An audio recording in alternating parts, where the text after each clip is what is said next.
Comment time! The Laughing Moldy Cheese, in addition to having a username that begs for attention, writes, "Why do people refer to time as father time?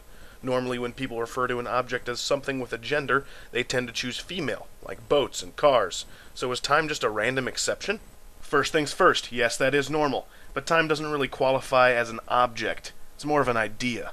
Also, I think people assign female genders to objects because the only people who assign genders to objects are males. And that's a very male thing to do. I don't have any significant relationships with females in my life, but gosh darn it, I'm gonna pretend to. I'm gonna name you Sally. I'm so alone.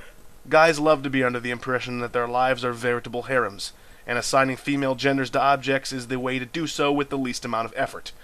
Sort of. Unfortunately, some men have their heads on so crooked that the reverse is true. They treat women like objects. And everyone knows women shouldn't be treated like objects, unless they deserve it. But to get back to the heart of your question, obnoxious username, time is a dude partly because Kronos, the Greek titan representing time, was also a dude. And Gaia, the Greek titan representing the Earth, was a chick, hence Mother Earth. Odd, talking about Greek mythology there just made me really angry for a second. I can't explain it.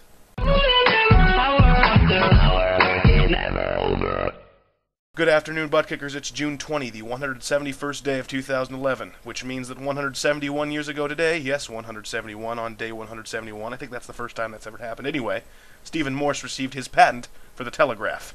Morse code, the language he helped invent for the telegraph, went down in history as the third slowest means of communication ever created. If you're wondering, second slowest would be sloth sign language.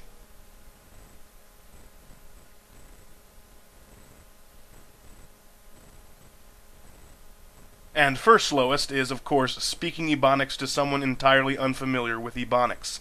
I'm sorry, sir, but I'm afraid I don't know what shizzle means. Please don't hurt me. For those of you unfamiliar with Morse code, it relays messages one letter / number / punctuation at a time, using a series of short dits and long das, represented on the page as dots and dashes. So, the pangram sentence, "The quick brown fox jumps over the lazy dog," becomes...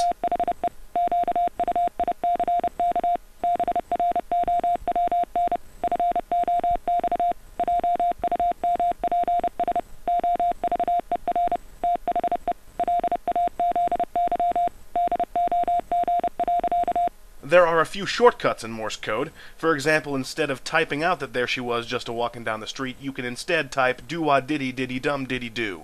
And a mere 37 years to the day after Morse received his patent for the telegraph, Alexander Graham Bell installed the world's first commercial telephone service.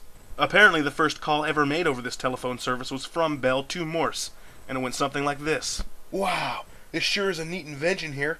It's like you can hear my actual voice with inflection and emotion. Anyone who can talk can use it, and it doesn't take a weekend to form a sentence. Whose invention just became obsolete? I think his name starts with M and ends with Orse. If you didn't get that, it's you. Suck it, Sam!" Morse reportedly responded with his own steamy rebuttal, and I quote,